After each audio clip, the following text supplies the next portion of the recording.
Hi, and welcome to Maths Test 2. So the first question tells us to put these signs in the boxes.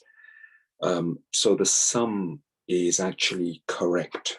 So let's have a look at these. We've got various signs here. We've got the equal sign, we have the plus sign, and we also have the minus sign as well. So one of these signs will be going into the boxes, the two boxes at the bottom.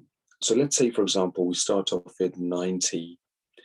We put the minus sign here, 70, and the equal sign.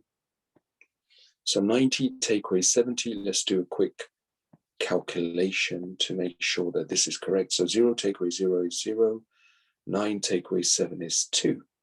So 90 take away 7 will be correct, which means that our two answers will be a minus sign and also an equal sign. So 90 take away 70 will be equals to 20. So option C in this case will be our correct answer. Now in this particular test, there are various questions of different sorts, and you'll have to do quite a bit of working out to complete this particular task. So good luck with these, and we'll follow these up in our next lesson. Thank you.